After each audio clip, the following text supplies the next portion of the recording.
আবার এই সুদের ব্যবসা করার টাকা দিয়ে মক্কা যাচ্ছে প্রতি বছর 3 বার উমরা আর 1 বার হজ। তা আবার এসে বলিচ্ছে যে বারে 6 বার চুমা দিছি বারে হজর আসদ।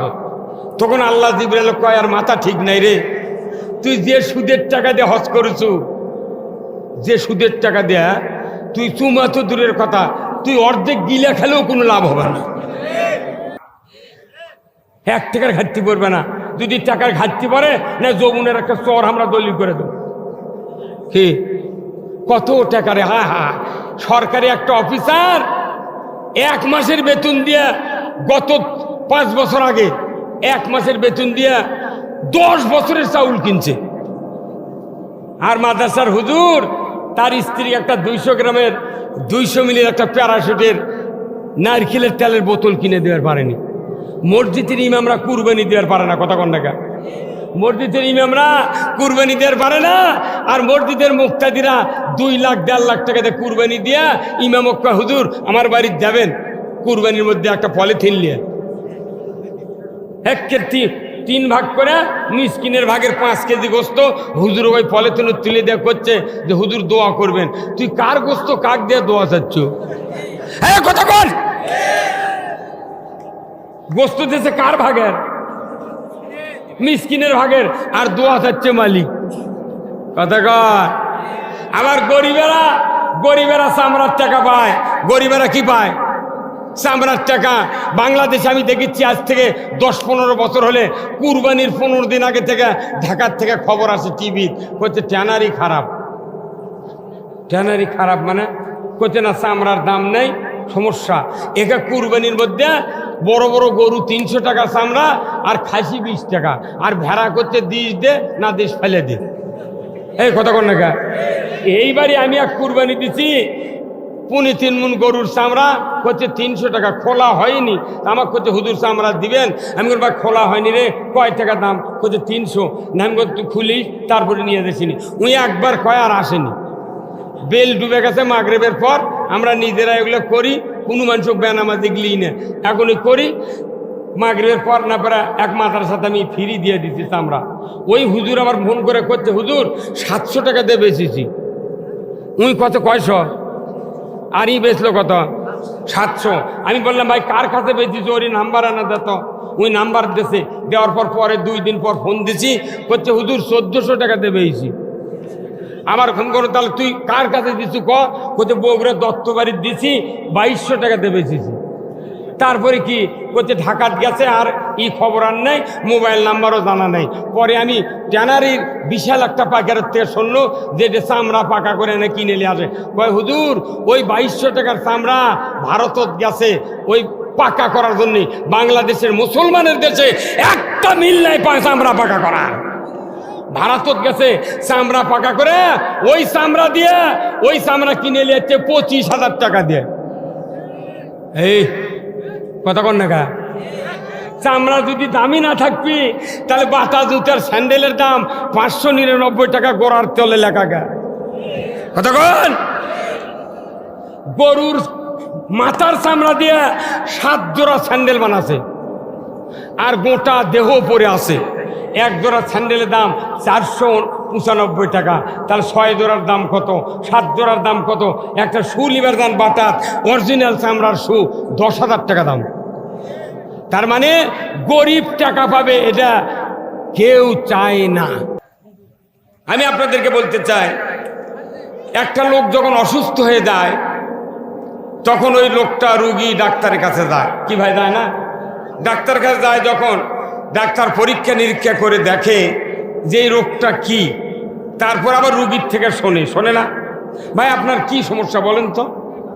বলতে বলতে দেখা যায় ওই ডাক্তার পরীক্ষার রিপোর্ট, রুগীর বক্তব্য শোনার পর ঔষধ লেখে। প্রথম কোনো লেখে খুব কম এমজির ঔষধ, একে নিচের থেকে শুরু করে চিকিৎসা। কোথার থেকে? ওই 5 mg 10 mg 20 গ্যাসের ট্যাবলেট, এগুলা দিয়ে 50 হতে হতে 150 হতে 200 250 500, শেষে যা 750 mg মারে।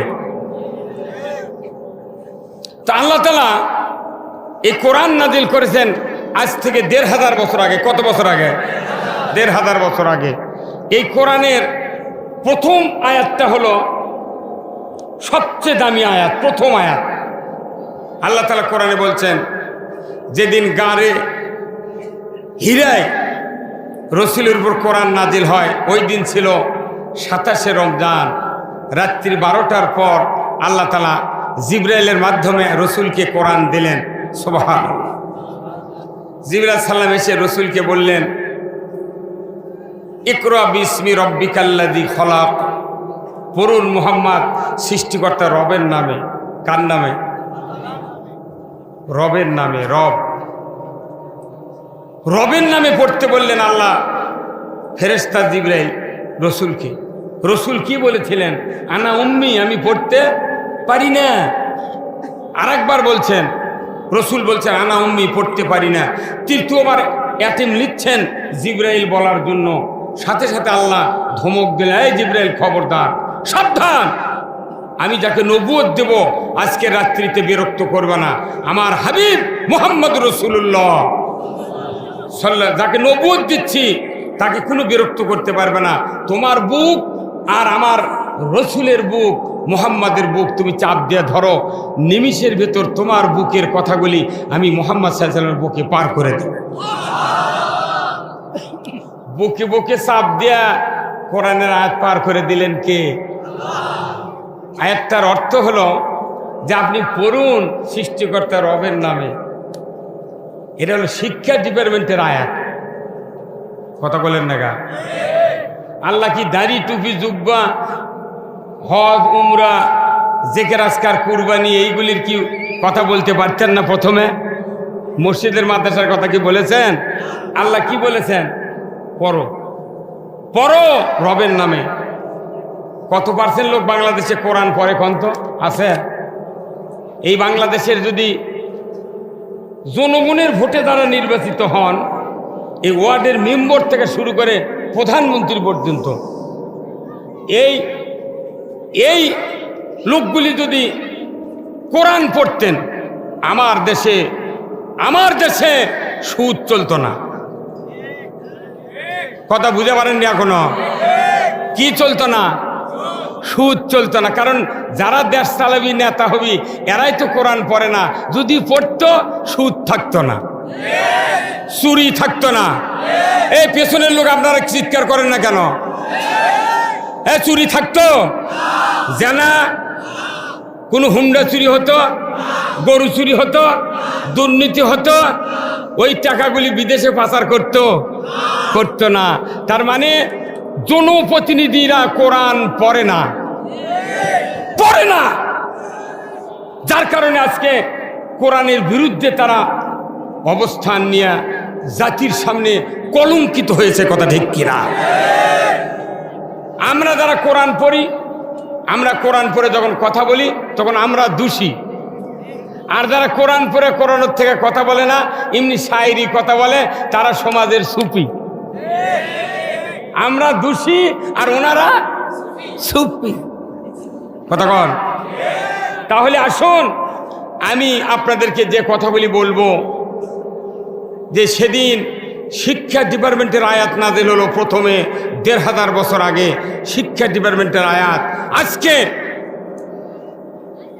রসুলের হাদিস দ্বারাই আয়াতকে শক্তিশালী করা হয়েছে, যে তলাবুল ইলমে ফারিদাতুন আলা কুল্লি মুসলিমি ওয়া মুসলিমাত। প্রত্যেক নরনারীর উপর কোরআনের জ্ঞান অর্জন করা কি? এই জোরে কোন কি? ফরজ। তাহলে কোরআনের জ্ঞান যদি অর্জন না হয়, এই লোকের কবিরা গুনাহ হবে। কথা কন? আপনি এমএ পাস করছেন, গ্রামের মাতব্বর, মসজিদের সভাপতি, নেতা খেতা, আপনি বক্তা, আপনি ইমাম, আপনি পীরের জাকের, আপনি সুফি চাপ্পা লোক, কিন্তু আপনার যদি ধরা হয় যে কোরআনের 10টা আয়াতের মানে কন, কেউ পারে না। আমার রসুল বলছেন, আল্লাহ যার কল্যাণ চান তাকে কোরআনের জ্ঞান দেন। আপনি কতখানি, কয় কেজি, কত হাজার রহমত আল্লাহর চান, তাহলে তত হাজারই আয়াতের কোরআনের আপনার অর্থ জানতে হবে। যিনি কোরআনের জ্ঞান অর্জন করলেন যতখানি, আল্লাহ তাকে ততখানি কল্যাণ দিবেন। এটা রসুলের হাদিস। দুঃখের বিষয়, আমার দেশে কোটি কোটি মানুষ আছে সূরা ফাতিহার 7 আয়াতের মানে জানে না, অথচ নিয়মিত নামাজ পড়ে। মসজিদে ইমামরা ইমামতি করে, মসজিদের মুতাল্লি দোয়া কুনুত জানে না। কথা কনেগা? মসজিদের মুয়াজ্জিন আযান দেয় 24 ঘন্টা 5 ওয়াক্ত নামাজে, দেখা যায় মুয়াজ্জিনের বেটায় আযান শোনা মসজিদে আসে না।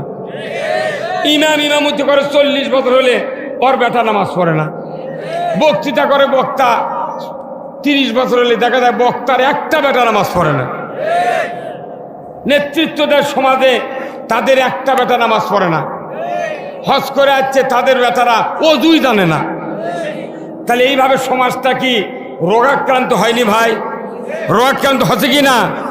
এখন আসুন, ওই যে কথা বলেছি, রুগী ডাক্তার যখন ঔষধ লাগে, প্রথম অল্প এমজির ঔষধ লাগে, দেখি ঔষধ ওই রোগ হিট করে কিনা।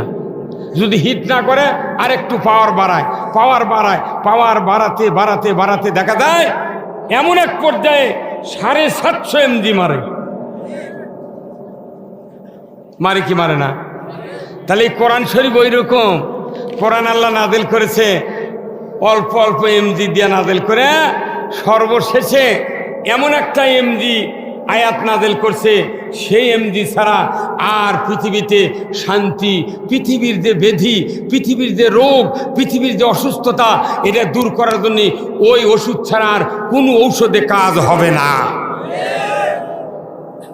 এখন কম এমজির ঔষধ কুগলা, এই যে মাথার টুপি দেওয়া, মাথার টুপি দিলেন, এটা দিয়ে ইসলামের কোনো উপকারও নাই, সমাজের কোনো পরিত্রাণ নেই। টুপি এটা কি সুন্নত? আপনি দিতেও পারেন, কেউ টুপি খুললে কি কেউ কাউকে গাল ফাড়ায়? খালি মসজিদের ইমাম যদি টুপি খুলে নামাজ পড়ে, ও তখনই বার করে দেয়। কথাকার ওই সংসদে না হারুন এমপি, ওই আপনার নাফসা পায় না হারুন এমপি বিএনপির, তাই এরা কোরআনের কথা কয়, সবাই চিৎকার করে কয় ই জামাত হয়ে গেছে। কথাকার 16 বছরে জামাতের নামই লওয়া যায়নি, মনে আমাকে খাইচা করছে। হ্যাঁ কথাকার।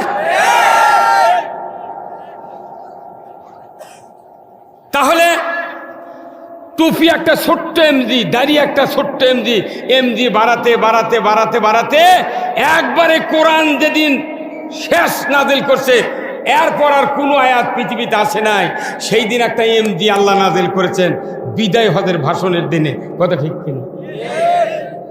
আল্লাহ বলছেন,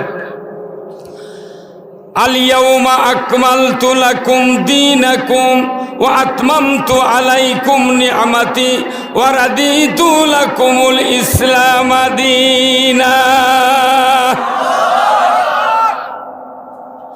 এর উপর আর এমজির আয়াত নেই, এটা কি শেষ এমজি।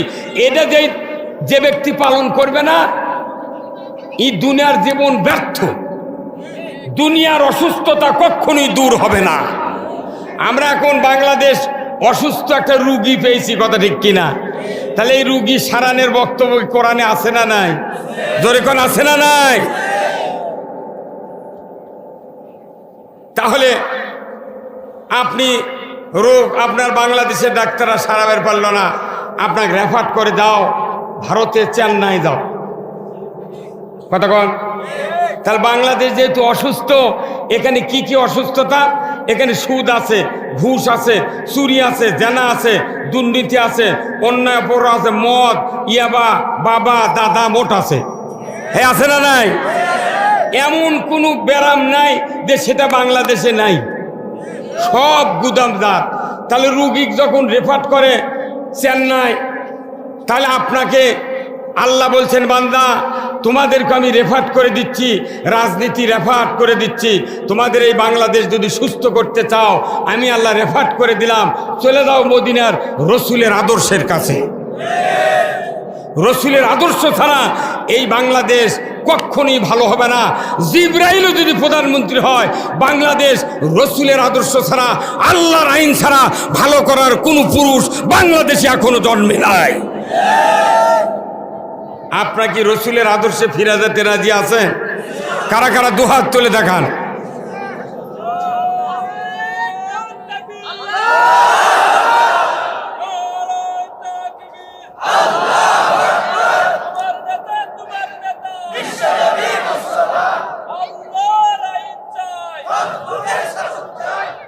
এই সবাই করলে না গা? মানুষের এখনো ভয় আছে, মানে নেতা কাছে বসে আছে কি এইবার যদি আপনি সুস্থ রাজনীতি করে সুষ্ঠু নির্বাচন দিয়ে এদেশে যদি সৎ নেতৃত্ব কায়েম করতে না পারেন, কারু পিছের চামড়া থাকবে না। কতক্ষণ সেটা বুঝতে এটি বসবেন, আর ব্যাক করা যাবে না। এখন আপনাকে সামনে যেতে হবে। তাহলে ফিরে যেতে হবে কোথায়? রসুলের আদর্শের কাছে। এখন দেখি রসুল কি বলে। আমার ভাইরা আসুন না, আমি সেই রসুলের কথা এবং আল্লাহর কথা বলতে চাচ্ছি। এখন আসুন, আমার আল্লাহ কোরআনে বলছেন, ওয়ামান ইয়াবতাগি গায়রাল ইসলামি দীনান ফালাই ইউকবালা মিনহু ওয়া হুয়া ফিল আখিরাতি মিনাল খাসিরিন। আল্লাহ বলছেন, ওয়ামান ইয়াবতাগি গায়রাল ইসলামি দীনান, ইসলাম ছাড়া অন্য কোনো জীবন ব্যবস্থা যদি তোমরা গ্রহণ করো, তারই আন্ডারে যদি ইবাদত বন্দেগি করো, নামাজ রোজা করো, হজ করো, যাকাত দাও, দাড়ি রাখো, টুপি পরো, ইতিকাফ করো, কুরবানি করো, লক্ষ টাকা দান করো, তোমাদের এই ইবাদতগুলি আমি কবুল করিব না। কবুল তো করবই না। ওয়া হুয়া ফিল আখিরাতি মিনাল খাসিরিন, তোমরা ক্ষতিগ্রস্তের ভেতর পরিগণিত হবে। কার কথা? তাহলে যত ইবাদত আছে তার চেয়ে মূল ইবাদত হলো ইসলাম। ইসলাম মেনে নেওয়া, কথা ঠিক কিনা? ইসলাম মেনে নিলেই হবে না, ইসলামকে বিজয় করতে হবে, কথা ঠিক কিনা? এখন বিজয় কি? ইসলামের আইন পাশ করতে হবে। কি করতে হবে? আমরা আইন বলতে বুঝি রাজনীতি, যে হুজুর উঠে রাজনীতি শুরু করলো। কোরআনে যদি রাজনীতি থাকে আপনি করবেন না? যখন করবেন কিনা? রসুল সাল্লাল্লাহু আলাইহি ওয়াসাল্লাম আবু জেহেলের বিরুদ্ধে রাজনীতি করেছিলেন। মুসা আলাইহিস সালাম ফেরাউনের বিরুদ্ধে রাজনীতি করেছিলেন। নমরুদের বিরুদ্ধে হযরত ইব্রাহিম আলাইহিস সালাম রাজনীতি করেছিলেন। আমরা এদেশে এখন নবী নাই, পৃথিবীতে কোনো নবী নাই, আমরা আল্লাহর বান্দা। আমাদেরকে কোরআন দিয়া পৃথিবী চালাতে হবে। কার নির্দেশ?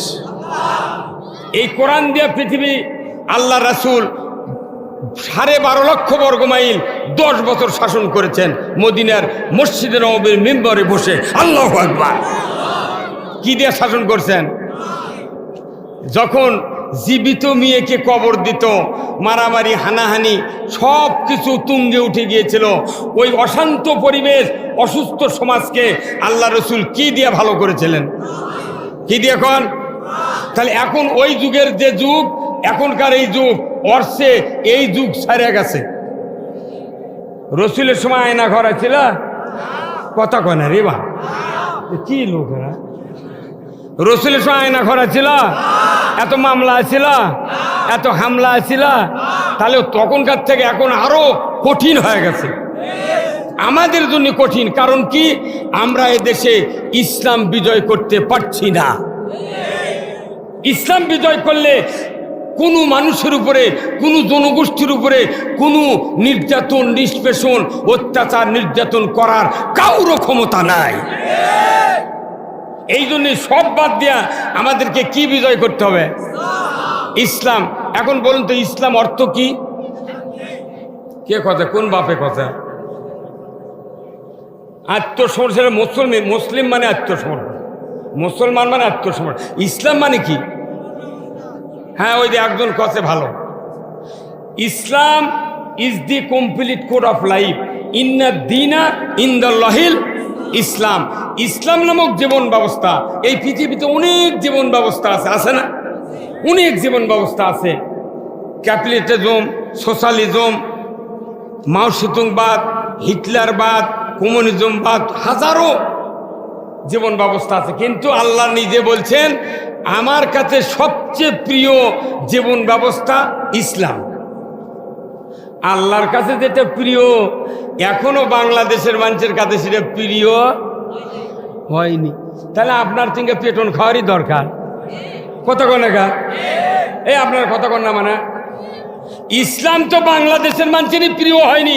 যদি প্রিয় হতো, যে দেশে 90% লোক ইমানদারের দাবিদার, এই দেশে প্রত্যেক সংসদ নির্বাচনে আল্লাহর আইন বিজয় হওয়ার কথা ছিল, কিন্তু তা হয় না। কারণ কি? আমরা ইসলাম বুঝি না। নামাজ রোজা ঠিকই করি, জেগে রাজকার ঠিকই করি, কুরবানি দিই, রোজা করি, তৌবা করি, উমরা করি, হজ করি, আসল জাকাত দেওয়া অকাম করি। হ্যাঁ, মুরব্বী কি কথা কন না আপনি? আপনি এদিকে আগে আসেন তো, তল গোপা থাকবেন না, মুখ দিয়ে প্রকাশ করেন। আল্লাহ কোনো মোট ছবি তুলিচ্ছে, কথা কন। তাহলে ইসলাম হলো, ইসলাম মানলে শান্তি, না মানলে অশান্তি। ইসলাম মানলে আর না মানলে। আচ্ছা, এই বাংলাদেশ যে পুরো পাকিস্তান, এটা ভারতবর্ষ ছিল আগে, তাই না? মুঘল সম্রাট ছিল একটা শায়েস্তা খান নাম। এই ঢাকার তার আস্তানা আছে শায়েস্তা খানের, আমরা পড়েছি সেই 70-এর আগে ওই ইতিহাস, যে শায়েস্তা খানের আমলে এই ঢাকার 1 টাকা দিয়ে 8.5 মণ চাউল পাচ্ছে। কয় মণ? শুনলি মাথা ঘুরে রে, তুই পাগল নাকি? 1 টাকা দিয়ে কয় মণ? আচ্ছা, তখন তাহলে পেঁয়াজের দাম কত হয়েছিল? 1 পাই বোধহয় মন, মনের দাম 1 পয়সা। ঠিক, যে সময় 8.5 মণ চাউল 1 টাকা দেয়া, ওই সময় পেঁয়াজের মন ছিল 1 পয়সা। সেই পেঁয়াজের দাম বাড়ে না, পরে এসে হরতাল করে পেঁয়াজরাই পয়সা নিজে পয়সা দেয় 200 টাকা কেজি তুলল। কতক্ষণ চিন্তা করেন, টাকায় 8.5 মণ চাউল এই ভূখণ্ডের মানুষ খাচ্ছে। আজ সারা দেশে লক্ষ লক্ষ টন ধান হয়, চাল হয়, গ্যাস আছে, তেল আছে, সব আছে। এত উৎপন্ন, মানুষের খাটাখাটনি পরিশ্রম, কৃষকেরা শ্রমিকেরা খাটিয়া পাঁজরের কামান বেঁকা হয়ে গেছে, তাও এরকের বাড়ির ঘরের দরজা নাই। আর 2 দিন ঢাকার দেওয়া বসে থেকে ওই ভোটারদের নেতা হয়ে ওর 22 তলা বাড়ি গুলশান বনানীতে। কতক্ষণ কি হলো? তার মানে কি? তার মানে হলো যে মতবাদ আছে, এটা হলো গরিবকে চোষার মতবাদ। গরিবকে চুষে কিছু কিছু লোক আঙ্গুল ফুলে কলা গাছ হচ্ছে। এই টাকাগুলো যদি গরিবের মধ্যে, যদি কৃষি খাতে যদি ভর্তুকি দেওয়া হতো, এটা অপরাধ। 70টা অপরাধ, সুদের 70টা অপরাধ। মানে কি? এত বড় বিস্তীর্ণ অপরাধ কোরআনের কোনো হুকুমের সাথে জড়িত নাই। এই সুদ দেয়, সুদ খায়। 70টা অপরাধের মধ্যে 1 নম্বর হলো আল্লাহ রসুলের সাথে যুদ্ধ ঘোষণা, আর 70 নম্বর অপরাধ হলো নিজের মার সাথে জানা করা, নাউজুবিল্লাহ। আর ভেতরে কতটি আছে? 68। এই সুদ খেলে, এই সুদ খাওয়া আল্লাহ কি বলেছেন? হারাম। ইয়া আইয়ুহাল্লাযিনা আমানু লা তাকুলুর রিবা, ইমানদাররা সুদ খায়ও না। ইমানদারকে সুদ খাওয়া নিষেধ করা মানে কি? আল্লাহ বলেছেন, রোজা ধরে শবে সাদেক থেকে অস্ত পর্যন্ত তোমরা পানাহার, কামাচার, পাপাচার তোমরা বিরত থাকো। তার মানে কি? যদি রোজা থেকে কামাচার, পাপাচার, গীবত এবং পানাহার করো, তোমার রোজা থাকিবে। তাহলে রোজা থেকে দুপুরবেলা খাওয়া কি? হারাম। আর ইমান এনে সুদ খাওয়া হারাম। তাহলে আপনি রোজা থেকে ঠিকই বাদ দেন, ইমান এনে সুদ খান কা? তার মানে ইমানের দিকে সুদ দেয়, সুদের অর্থনীতি মানে তার ইমান থাকে না। তাহলে আমাদের ইমান তো আগেই আত্রায় নদীর ভেসে চলে গেছে। জন্মের পরে 10 বছর থেকে ইমান চলে গেছে, এখনো টুপি আর জুব্বা গায়ে ঘুরতেছে, মনে হয় রাস্তাতে জিবরাইল হাঁটিচ্ছে। সুদটি চলিচ্ছে, কিস্তি চলিচ্ছে, সিসি লোন চলিচ্ছে, তাও আর গাওয়াত বাজেই না। এমন গুছির মাছ চিপে চুপি দিয়ে চলিচ্ছে। এই কথা কন না। আবার এই সুদের ব্যবসা করার টাকা দিয়ে মক্কা যাচ্ছে প্রতি বছর 3 বার উমরা আর 1 বার হজ। তা আবার এসে বলিচ্ছে যে বারে 6 বার চুমা দিচ্ছে, বারে হজর আসদ। তখন আল্লাহ জিবরাইল কয়, আর মাথা ঠিক নাই রে, তুই যে সুদের টাকা দিয়ে হজ করেছু, যে সুদের টাকা দেয়া তুই চুমা তো দূরের কথা, তুই অর্ধেক গিলা খেলেও কোনো লাভ হবে না। কি তাহলে সব আবাদত বাদ দিয়া আগে সুদ হারাম করা লাগবে, তাছাড়া আমি তো ইমান নিয়ে বাঁচতে। আচ্ছা কোন তো একটা গরিব মানুষের যদি অজু করে, মসজিদে ঢুকতে গিয়ে যদি ওই স্যান্ডেল ছাপিয়া খুলতি, পেছনের রাস্তা দিয়ে যদি বাতাস বাড়ায়, এই মূর্খ মানুষ অজু করার কথা কারু কোয়া লাগে? ই আবার ঘুরে জুতে বাদ দিয়ে আবার চলে গেছে অজুখানার, অজুর কাছ থেকে উঠে আসছে, ওই লোক করছে, ভাই তুমি এক্ষুনি না উজু করে গেলে আবার আইলে কে? কইতে সমস্যা। একবার নিরেট মূর্খ লোক যদি অজু করে বাই ছাড়ে, ওই ইচ্ছা করে তাড়াতাড়ি অজু করবে তা, কারণ ও বুঝেছে আমার অজু নাই। তাহলে অজু করলে, বাই ছাড়লে, প্রস্রাব বাড়ালে অজু থাকে না কার মশলা? যে সুদ খেলে ইমান থাকে না কার মশলা? তুমি অজু চারবারও যদি বাই ছাড়ে, চারবারই অজু করে। আর ওই পয়লা লিখে কিস্তি ৩,০০০, তারপর লিখে ১০,০০০, তারপর লিখে ২০,০০০, তারপর সিসি লোন করতে ৫০ লাখ। ওর তাও ইমান বলে খালি কংক্রিট। বাংলাদেশের ইমানদার, এই কোরআন যা বলছে তা যদি না মানি, আমাদের ইমান টিকার কঠিন কঠিন দুর্বল, ঠিক কিনা? তাহলে সুদ হারাম করেছেন আল্লাহ, আমরা যদি সেটা মানি তাহলে আমাদের ইমান থাকলো। তাহলে সব বাদ দেয়া সুদ কি করা লাগবে? যে হারামকে সামিয়ানার নিচে হবি, কোথায় করা লাগবে? সংসদে 151 জন এমপি বলবি যে আমরা সুদ হারামের পক্ষে, স্পিকার বলবে যে সুদ হারামের পক্ষে কারা কারা, তারা তারা হাঁ বলুন। 151 জন এমপি যদি হাঁ বলে চিৎকার দেয়, 5 মিনিটের ভেতর বাংলাদেশে সুদ হারাম হতে বাধ্য। আর আমরা সারা দেশ বক্তৃতা করছি, কিস্তির টাকা কমিচ্ছে, প্রত্যেক গ্রামে গ্রামে 15.5 আনা ঘরত কিস্তি ঢুকে গেছে। কি লাভ হলো? এই বক্তৃতা মনে বক্তৃতা চলছে, এই বক্তব্য আর হবে না। এখন আমরা এদেশে ইসলাম বিজয় করতে চাই। আমার ভাইরা, আল্লাহ রাব্বুল আলামিন আজ থেকে ১,৫০০ বছর আগে রসুলকে দায়িত্ব দিয়ে পাঠিয়ে দিয়েছিলেন। সূরা সফ, আল্লাহর কোরআন, আল্লাহ তাআলা রসুলকে বলে দিলেন, হুয়াল্লাযী আরসালা রাসূলাহু বিল হুদা ওয়া দীনিল হক লিইয়ুযহিরাহু আলাদ-দীনি কুল্লিহি ওয়ালাউ কারিহাল মুশরিকুন। আমার আল্লাহ বলছেন, আমি সেই সত্তা, তিনি তার রসুলকে প্রেরণ করেছি সত্য হেদায়েত দিয়া, জীবন ব্যবস্থা দিয়া, মানুষের জীবনে যত দিক ও বিভাগ আছে এইগুলিতে মানুষের তৈরি করা আইন ও কানুন উৎখাত করে দিয়া একমাত্র আল্লাহর দেওয়া জীবন ব্যবস্থা বিজয় করবেন। এতে করে কাফের মুশরিক বেদিনের কলিজায় যত জ্বালা যন্ত্রণা হোক না কেন, আপনি রসুল পরোয়া করবেন না। এই বিধান কায়েমের জন্য রসুলকে দায়িত্ব দিলেন। রসুল মক্কা থেকে 12 বছর রসুল মক্কা থাকলেন। 12 বছর বয়সে, নবুয়তের বয়স যখন 12 বছর, আল্লাহ তাআলা রসুলকে মেরাজে ডাকলেন। কথা ঠিক কিনা? মেরাজে ডাকার পর বললেন, রসুল আপনাকে নামাজ দেব। রসুল নামাজ আনলেন মেরাজের থেকে। নামাজ আনার পর 1 বছর, 13 বছর বয়সে নবুয়তের মদিনায় হিজরত করলেন। কিন্তু 1 বছর রসুল নামাজ পড়েছেন কাবার দিক হয়ে ধরে। বলুন ঠিক কিনা?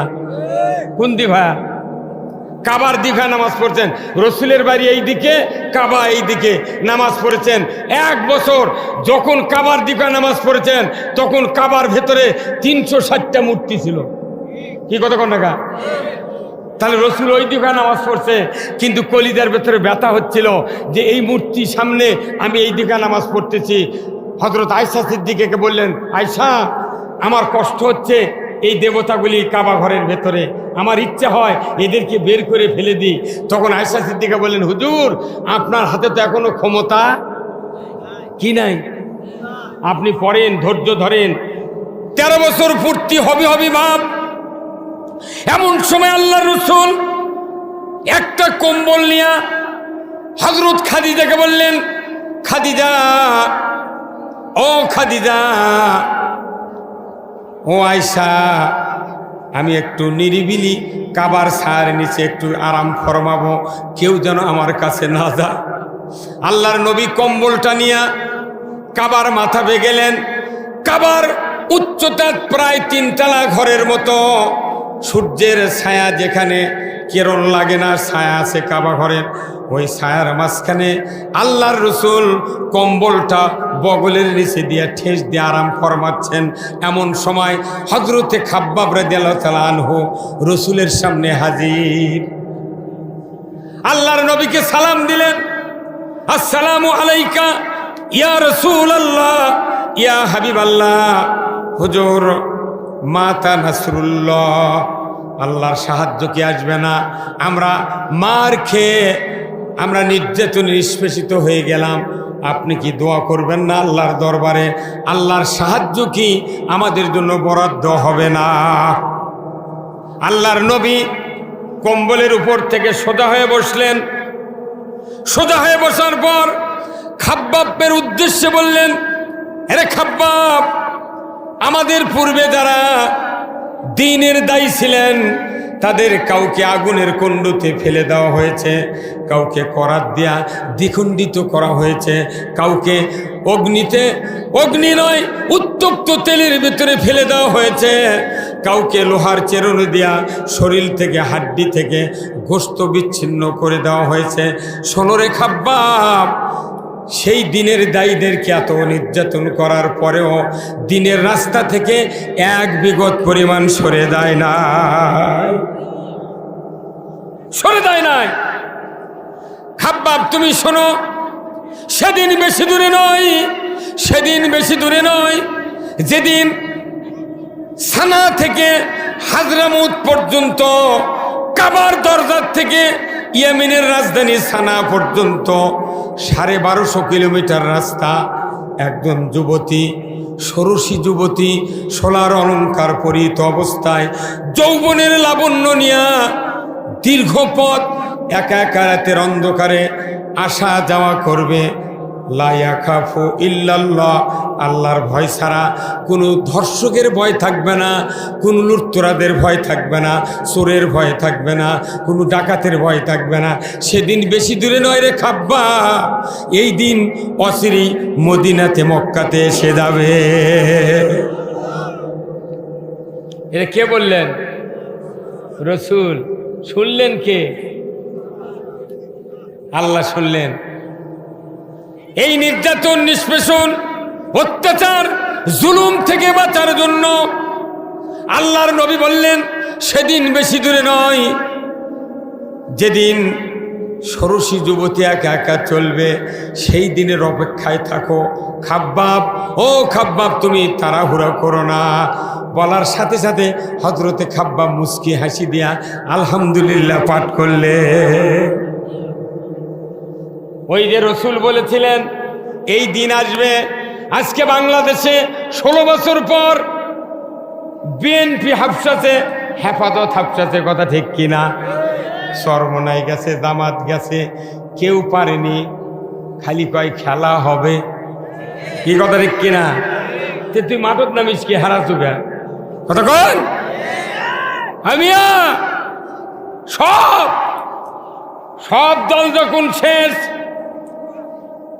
ইসলাম মুসলমান সর্বশ্রেণীর লোক দিয়া পুরা বাংলাদেশ কারাগারে পরিণত হয়েছিল। আল্লাহর সাহায্য এসে গেল। ছাত্র সমাজ, 5-এর ছাত্র, 8-এর ছাত্র মিছিল বের করলো। কি কথা রে, বুড়ো বুড়ো নেতার পার্টি, দাঁতের পার্টি বার হয়ে গেছে, কিচ্ছু করা নাই। আর পূর্ণিমা থেকে আবাবিল পাখির মতো চলে যাচ্ছে। ছাত্রকে কি জোর বাড়ে, বাড়াচ্ছে বাড়াচ্ছে বাড়াতে বাড়াতে বাড়াতে খালি একবারে পুরো দেশ মনে হয় খালি বাউই ঘুরিচ্ছে। আমার তো বিশ্বাস আছে না যে এই দেশ ইনকে হবে। শেখ হাসিনাও জানেনি যে আমার ইনকে পলান লাগবে, মোদিও জানেনি যে আমার কোলবালিশ থেকে এরা আউট হবি। হ্যাঁ কতক্ষণ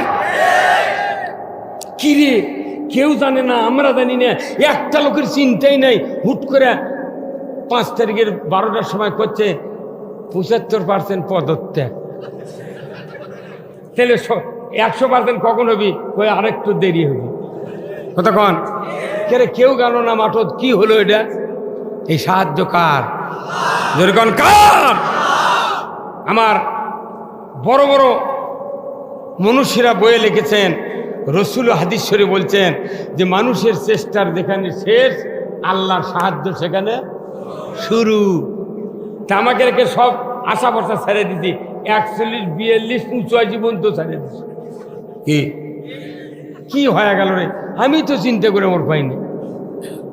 4 তারিখে মাগরিবের পর এক বড় নেতা, থানার নেতা আমার ফোন দিয়ে করছে, রুল ভাই এনা দেখবেন রে। তো কি দেখবো, কি হতে কি ঘটনা কি? আমি কেবল এই বাড়ি, নতুন বাড়ি আর প্লাস্টার করছি, ওরা পানি দিয়ে নামিছি। করছে দেখবেন। আমি কি দেখবো রে? করছে ভাই যদি মিছিল টিছিল আসে ভাঙচুর। আমি কর না, এখনো তো আপনারাই আসেন। আমি ঘরের মধ্যে ঢুকেছি, ভয়ে কথা করছি না। সে করছে না ভাই, আমি কোনো দুনিয়ার শেষে আমলে করে ঢুকেছি রে, আপনাকে ওরকম মামলা দিইনি। কেরে ব্যাপার? তার মানে ওরকম আগেই জানাতে যে আমাকে কোনো গদি থাকিচ্ছে না, তোরা বাঁশ। হ্যাঁ কতক্ষণ?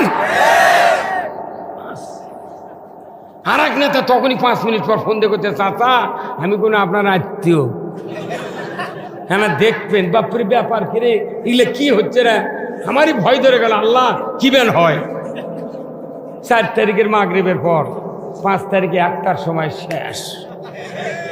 কে করলো? আল্লাহ।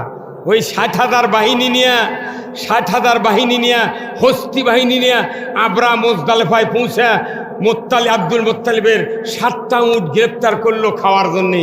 মক্কাত খবর গেল, আব্দুল মুত্তালিব এসে বলে, আব্রাহা আমার উট ধরেছো, তাড়াতাড়ি উট ফেরত দাও। ওর ইচ্ছে ছিল যে কাবা ঘরের মালিক, তাই এসে আমার কাছে উঠ চাবে, অনুরোধ বিরোধ করবে, আমি হুকুম টুকুম দেখে উট 4টা দেবো, 3টা জব করবো। আর উনি আমাকে বলবি যে স্যার কাবা ঘর ভাঙবেন না স্যার, পাও ধরি চিনকে অনুরোধ করবি, তখন উনি আরো জোর দেখাবি। এটা হচ্ছে আব্রাহার চিন্তা। কিন্তু আব্দুল মুত্তালিব বলেছে, তুমি কাবা ভাঙবে না, কি করবে করো, আমার উট বাঁচবার চাওতে 7টা দাও। আল্লাহু আকবার। ভয়ের সাথে উট দিয়ে দেশে, উট বাড়ি নিয়ে গেছে। তখন আব্রাহা করতে গেলে এই লোকটা মক্কার ঘরে বলে মোতাল্লি, ই কিছুই করলো না, বারে অনুরোধ বিনোরোধ কিছু করলো না, তাহলে আমি কি করি? চলে গেছে মুজদালিফার থেকে সামান্য 150 ফিট দূরে জাতি আব্রাহা বাদশাহ সূরা ফিল নাযিল করলো রসুলের সময়। আর রসুলের জন্মের 2.5 থেকে 6 মাস আগে এই ঘটনা। তয়রান আবাবিল তারমিহিম বিহিজরাতিম মিন সিজ্জিল ফাজআলাহুম কাসফিম। চর্বিত ঘাসের মতো করে দিয়েছে।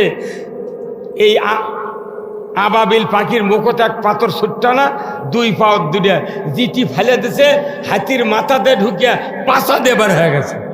হ্যাঁ কতক্ষণ? 60,000 বাহিনী একবারে গুদ্ধ। তুই যে আব্রাহা একবার দেখাচ্ছে, এখনো মক্কার সীমানাত কোনো কাফের এখনো যাওয়ার সাহস পায় না। এই বাংলাদেশে ছাত্র সমাজ কে আল্লাহ তাআলা আবাবিলের মতো পাঠিয়ে দিয়েছিলেন। কথা ঠিক কিনা? হ্যাঁ, এক পুলিশের বেটাটা গুলি খায় মরছে, উনি আবার আরেকজনক মারছে। তে মানছে ওটি কথা, তুই যাকে মারুছু তোর বেটাও মরিছে। কথা ঠিক কিনা? আল্লাহ পুলিশের বেটা শাহাদাতের মর্যাদা দিয়েছেন, যেরকম আল্লাহু আকবার। তাহলে এই রহমত আল্লাহ রসুল বললেন সেদিন বেশি দূরে নয়, সেদিন বেশি দূরে নয়, যেদিন দেখবে সানা থেকে হাজরামউত পর্যন্ত ষোড়শী যুবতী সোনার অলংকার নিয়ে একা একা যাবে আসবে, কোনো ধর্ষকের, চোরের, ডাকাতের ভয় থাকতে পারে না। জোরে কোন আল্লাহু আকবার। এই কথা শুনে খাব্বাব খুশি হলেন, আর রসুল এই বক্তব্য দিলেন, শুনলেন কে? আল্লাহ বললেন, জিবরাইল। রসুলের 13 বছর পূর্তি প্রায়, মুহূর্তকাল দেরি করো না, আমার কাছ থেকে সূরা বনি ইসরাইলের একটা দোয়া, একটা আয়াত নিয়ে রসুলকে জানিয়ে দাও।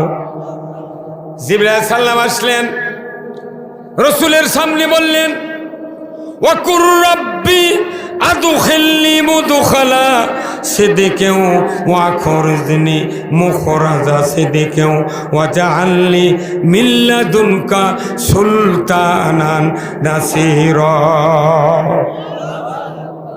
এই নির্যাতন, এই নিষ্পেষণ, এই মামলা হামলা, গুম খুন, এইগুলির থেকে যদি ন্যায় বিচার যদি পেতে চান, তাহলে আমার আল্লাহ বলছেন, হে রসুল, আপনি আমার কাছে দোয়া করুন, হে রব, আমাকে সত্যবাদীদের দলভুক্ত করুন, আর আমাকে একটা ইসলামী রাষ্ট্র দান করুন, না হয় অন্য একটা ইসলামী রাষ্ট্র দিয়ে আমাকে সাহায্য করুন।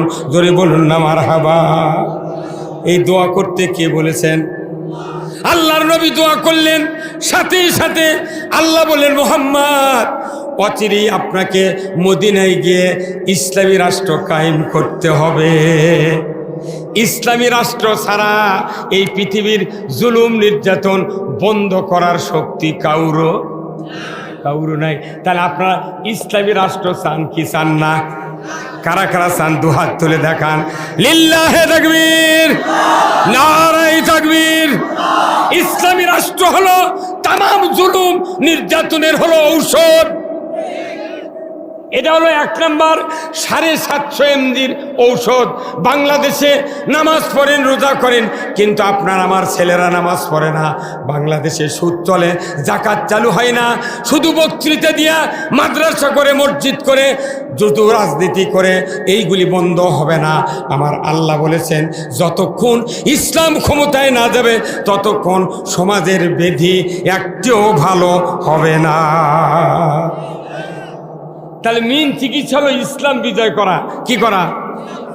ইসলাম বিজয় করা। আপনি জানেন, রসুল ইসলাম বিজয় করার জন্য 27টা যুদ্ধের সেনাপতিত্ব করেছেন, কথা ঠিক কিনা? কয়টা? 27টা যুদ্ধের সেনাপতিত্ব করেছেন, 37টা উনি পরামর্শ দিয়েছেন, 47টা যুদ্ধে অনুমোদন করেছেন। এই রসুল তবুকের যুদ্ধের সময় কয়েকজন সাহাবী খেজুর তোলার, খেজুর কাটার, বিভিন্ন ঘোড়া, তরুতাদা, এই অজুহাত দিয়া তবুকের যুদ্ধে হাজির হয় নাই, কথা ঠিক কিনা? তারা রসুলের পাশে নামাজ পড়েছেন, কিন্তু যুদ্ধে যায় নাই। একদিন একটা যুদ্ধে যায়নি। কয়টা যুদ্ধে? আল্লাহ তাআলা ডাইরেক্ট রসুলকে বলছেন, অমুক অমুক সাহাবী মুনাফিক, এদেরকে বয়কট করুন। 39 দিন বয়কটের পর আবার আল্লাহ বলেছেন, তাদের স্ত্রীরা মোমেনা, তাদেরকে বাবার বাড়িতে পাঠিয়ে দেন, কথা ঠিক কিনা? 49 দিন, এই 39 থেকে 49 দিন পর্যন্ত ওই কয়েকজন সাহাবী নিজের হাত, নিজের পা খাম্বার সাথে বেঁধে তওবা করেছে, আল্লাহ যদি তুমি এই ক্ষমা না করো, আমরা এখানে অনশন করে মারা যাব। 39 দিন পর আল্লাহ তাআলা ওহী জানাতে সূরা তওবাতে, ইয়া আইয়ুহাল্লাযিনা আমানু কুনু মাস সাদিকিন, ও দুনিয়ার ইমানদাররা, তোমরা সত্যবাদীদের দলভুক্ত হও। তার মানে রসুল ইসলামের জন্য যুদ্ধ করেছেন, ওই যুদ্ধের ময়দানে তোমরা যাও নাই। ইসলাম বিজয়ের কাজ এটা সবচেয়ে সত্যবাদীদের কাজ। এই কাজে তোমরা না যাওয়ার কারণে তোমাদের উপরেই শাস্তি এসেছিল। তোমরা যেহেতু তওবা করলে, আমি আল্লাহ কবুল করলাম, তোমরা আবার যাও, ওই সত্যবাদীদের দলভুক্ত হয়ে যাও। যেরকম আল্লাহু আকবার। সত্যবাদী ইসলাম যারা বিজয় করতে চান, তারাই হলো সত্যবাদী। কোটেশান দিয়েছে সূরা তওবা সম্মানিত সেই রসুলের মাধ্যমে। আল্লাহ তাআলা কোরআন নাজিল করে দিয়ে বললেন, তোমরা যাও সত্যবাদীদের পথে। আজকে পৃথিবীতে, বাংলাদেশে বিশেষ করে যতগুলি ইমানদার আছি, আমরা ইমানদার মানে কি? প্রত্যেকটি ইমানদার আল্লাহর কোম্পানির সাহায্যকারী। যেরকম আল্লাহু আকবার। স্কয়ার কোম্পানি নাই ভাই? স্কয়ার কোম্পানি আছে না? স্কয়ার কোম্পানির অনেক মাল আছে, প্রোডাক্ট আছে। আরএফএল কোম্পানির অনেক প্রোডাক্ট আছে, সাবমার্সিব থেকে শুরু করে ধুলা ফালানের ব্যবসা পর্যন্ত আছে না? এই যে প্লাস্টিকের হাতা দিয়ে মহিলারা ধুলা ফালায়, তাহলে মাঝখানে হাজার হাজার প্রোডাক্ট আছে। স্কয়ার কোম্পানির হাজার হাজার প্রোডাক্ট আছে, কিন্তু আল্লাহর একটা কোম্পানি আছে, তার নাম কি? ইসলাম। তার নাম কি? এই ইসলাম নামক কোম্পানির প্রোডাক্ট আছে। এক নাম্বার প্রোডাক্ট হলো কালিমায়ে তয়্যব, লা ইলাহা ইল্লাল্লাহু মুহাম্মাদুর রাসূলুল্লাহ, জোরে কোন আল্লাহু আকবার।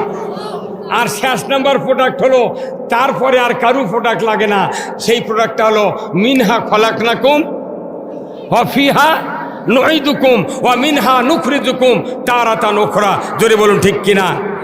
একদিন ইসলামের সর্বোচ্চ প্রোডাক্ট হলো ইসলাম কায়েম করা। এই কাজে একটা যুদ্ধে সাহাবীরা, নবীর সাহাবীরা না যাওয়ার কারণে আল্লাহর পক্ষ থেকে দোষী সাব্যস্ত করা হয়েছে। আর আমরা 60 বছর হলে 70 বছর বাংলাদেশে আছি, নামাজ পড়ি, রোজা করি, হজ করি, সব করি, কিন্তু একামতের দিনের কথা, আল্লাহর আইনের কথা বলে লাখ ছিটকায় ভূত মারে। হ্যাঁ, কথা কন না কা? তাহলে ওনারা এক যুদ্ধ না করে যদি ওই অবস্থা হয়, আর 60 বছরে একটা দিন মুখ দিয়ে বাড়ায় না, তার কি অবস্থা হবে? কথা কন। আপনারা আজকে জুমার নামাজ পড়ছেন ভাই? আজকে জুমার নামাজের সানি খুতবাত খুতবাতুল হাকামে আল্লাহ তাআলা কোরআনে ওই রসুলের একটা হাদিস দেওয়া আছে, আর কোরআনের একটা আয়াত দেওয়া আছে।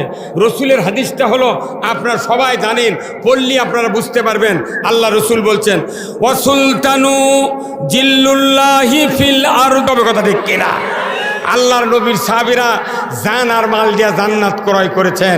আমরা জানও দেব না, মালও দেব না, খালি মোনাজাতত কান দিতে আল্লাহ মাফ করে দেন, আল্লাহ জান্নাত দেন। নেভার। আপনাকে ইসলামের জন্য, কোরআনের জন্য, মসজিদের জন্য, আল্লাহর দ্বীনের কাজের জন্য অর্থ এবং জীবনের ঝুঁকি নিতে হবে, কথা ঠিক কিনা? আমরা মনে করেছি যে এতটুকু করলেই জান্নাত পাবো। তাহলে সরকারের দায়িত্ব নামাজ কায়েম করা, যাকাত আদায় করা। এই আমার দেশে কতগুলা মাদ্রাসা আছে, 90,000। সব মাদ্রাসা তো ছায়া চিন্তা করতেছে, তাই না? এই দেশে যাকাত আদায় হয়, মাদ্রাসাত 1 কোটি করে টাকা পাবি, 1 কোটি টাকা পাবি এক মাদ্রাসা। ওরার ভিক্ষা করা লাগবে? এই ধরে ইসলাম কায়েম হলে মাদ্রাসাগুলো সরকারি হবে।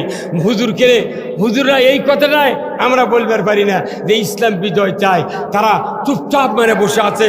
আপনাদের জন্য, ইসলামের জন্য যারা জীবন দিল, তাদের সার্থকতা তখনই হবে যখন এদেশে মাদ্রাসাগুলি সরকারিকরণ হবে, ধরে বল ঠিক কিনা? সবচেয়ে ফার্স্ট ক্লাস নাগরিক হলো যারা মাদ্রাসার হুজুর, হাফেজ, ইমানদার। আল্লাহ তাআলা কোরআনে বলছেন, ইন্নাল্লাযীনা আমানু ওয়া আমিলুস সলিহাতি উলাইকা হুম খায়রুল বারিয়া। সৃষ্টির ভেতরে তারাই সেরা যাদের ঈমান আছে, নেক কাজ করে। আল্লাহু আকবার। যারা নেক কাজ করে, কোরআন পড়ে, ইসলাম মানে, তারা ভিক্ষা করে মাদ্রাসা চালায়। আর যারা খাড়ায় থেকে পেশাব করে, এক মহিলার হিটুর সাথে যুবকের হিটু দিয়া বাদাম খায় ভার্সিটি, তারপর গাড়ি দিয়ে ছুঁয়ে যায়, গাড়ি দিয়ে নিয়ে যায়। আর এরকম করছে, তোরা ফোকরা বিদ্যা শিখেছু, তোরা ইনকে রোদের মধ্যে ধান আদায় করে করে তোরা চল। এইগুলো হচ্ছে ব্রিটিশের আইন। কিসের আইন? বাংলাদেশে 90,000 মাদ্রাসা, 4 লক্ষের মতো মসজিদ আছে। এই মসজিদ আর মাদ্রাসার বেতন যদি সরকার দেয়, 1 টাকার ঘাটতি পড়বে না, 1 টাকার ঘাটতি পড়বে না। যদি টাকার ঘাটতি পড়ে না, যমুনের একটা চর আমরা দলিল করে দেব। কি কত টাকারে? হ্যাঁ হ্যাঁ, সরকারি একটা অফিসার 1 মাসের বেতন দিয়ে, গত 5 বছর আগে 1 মাসের বেতন দিয়ে 10 বছরের চাউল কিনছে। আর মাদ্রাসার হুজুর তার স্ত্রী একটা 200 গ্রামের 200 মিলির একটা প্যারাশুটের নারকেলের তেলের বোতল কিনে দেওয়ার পারেনি। মসজিদের ইমামরা কুরবানি দেওয়ার পারে না, কথা কন না? মসজিদের ইমামরা কুরবানি দেওয়ার পারে না। আর মসজিদের মুক্তাদিরা 2 লাখ 1.5 লাখ টাকা দিয়ে কুরবানি দিয়া ইমাম ওক্কা, হুজুর আমার বাড়ির যাবেন, কুরবানির মধ্যে একটা পলিথিন নিয়ে 3 ভাগ করে মিসকিনের ভাগের 5 কেজি গোস্ত হুজুর ওই পলিথিনে তুলে দেওয়া করছে যে হুজুর দোয়া করবেন। তুই কার গোস্ত কাক দিয়ে দোয়া চাচ্ছ? হ্যাঁ কথা বল। গোস্ত দিয়েছে কার ভাগের? মিসকিনের ভাগের। আর দোয়া চাচ্ছে মালিক। কথা কর। আবার গরিবেরা চামড়ার টাকা পায়। গরিবেরা কি পায়? চামড়ার টাকা। বাংলাদেশে আমি দেখেছি আজ থেকে 10-15 বছর হলে কুরবানির 15 দিন আগে থেকে ঢাকার থেকে খবর আসে টিভি, করছে ট্যানারি খারাপ। ট্যানারি খারাপ মানে করছে না চামড়ার দাম নেই, সমস্যা। একা কুরবানির মধ্যে বড় বড় গরু 300 টাকা চামড়া আর খাসি 20 টাকা, আর ভেড়া করছে দিস দে না দিস ফেলে দে। এই কথা কর না। এইবারই আমি এক কুরবানি দিছি, 3.5 মণ গরুর চামড়া হচ্ছে 300 টাকা, খোলা হয়নি। আমাকে করছে হুজুর চামড়া দিবেন।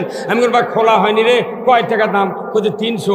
না আমি তুই খুলিস, তারপরে নিয়ে যাচ্ছিনি। উনি একবার কয় আর আসেনি। বেল ডুবে গেছে মাগরিবের পর, আমরা নিজেরা এগুলো করি, কোনো মানুষ বেনামাজি গিলি না, এখনই করি।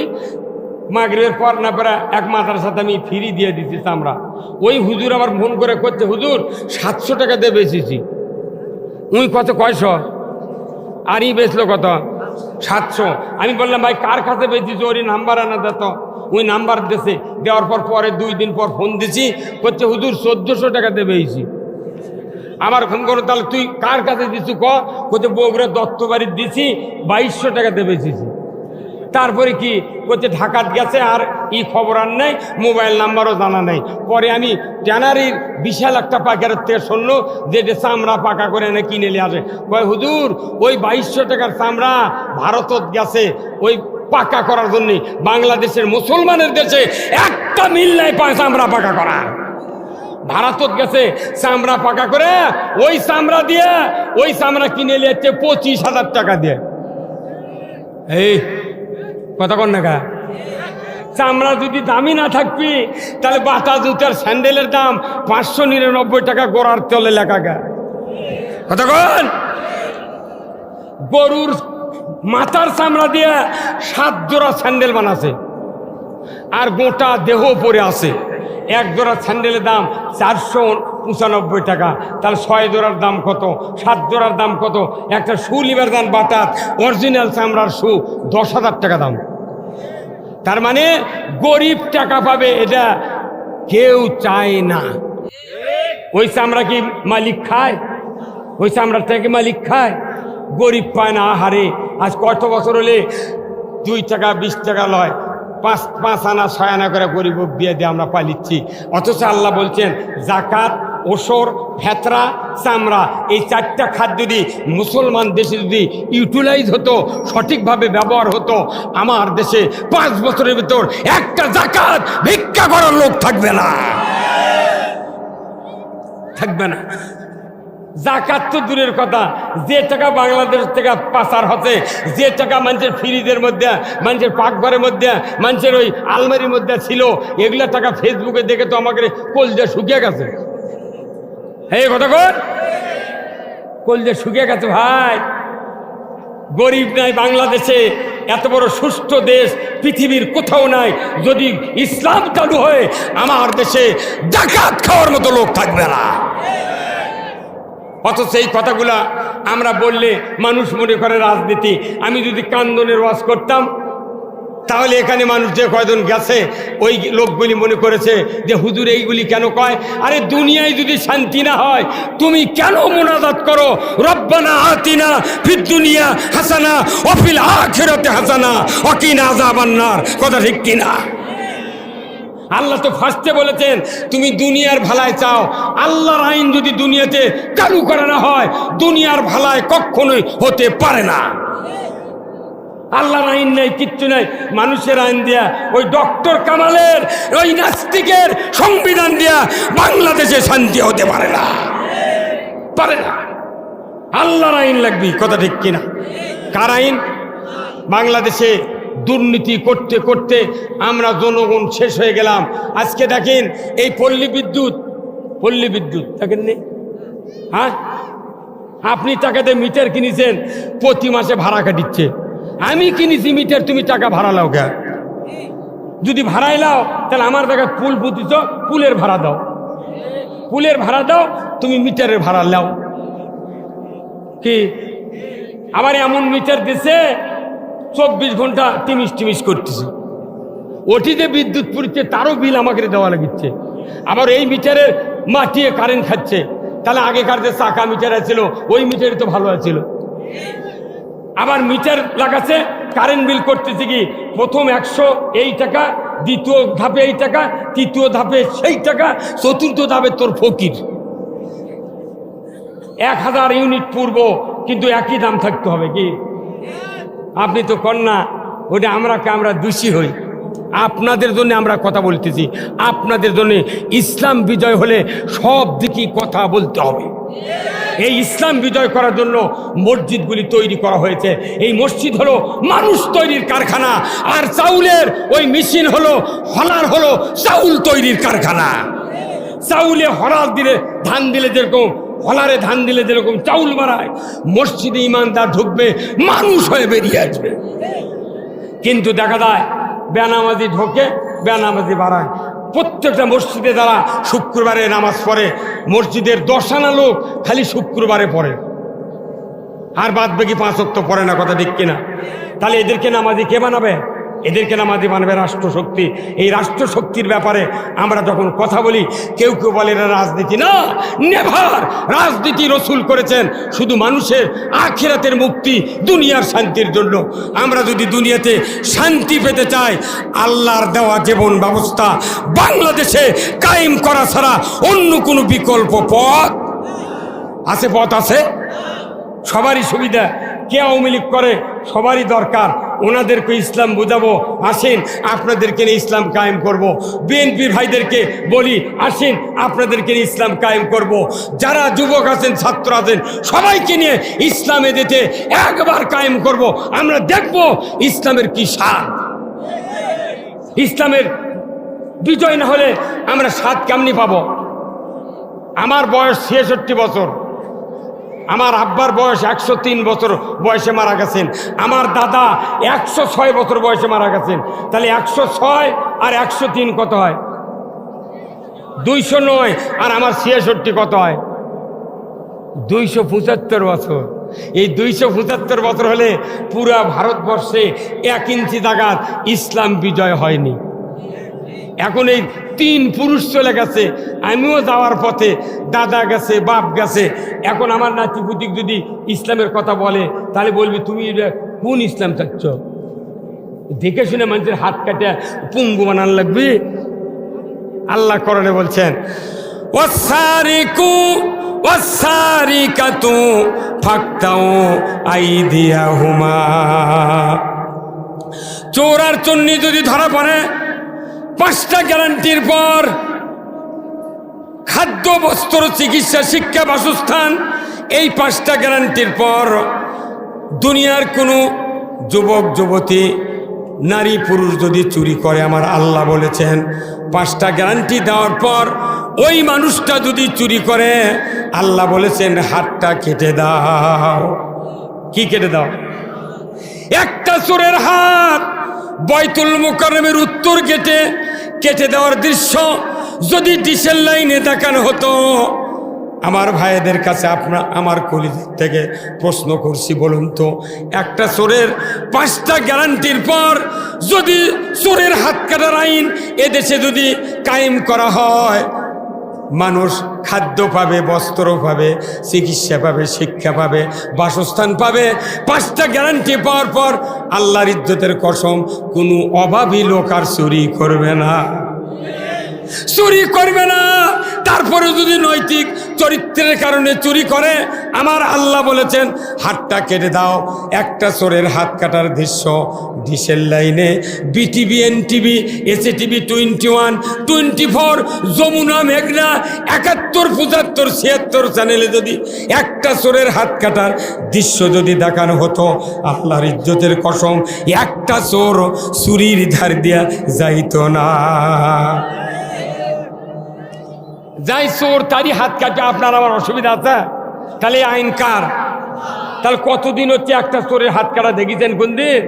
চোর চুরি করলে ধরে জেলত হয়, তুইও কি ওই 10 বছর পালে জেলখানার যেগুলো পালিচ্ছে, এই টাকা যদি খালি কীটনাশক ওষুধ ভর্তি দেয়, তাহলে একটা করে অ্যামেস্টার টপ 12 টাকাতে পাওয়া যাবে।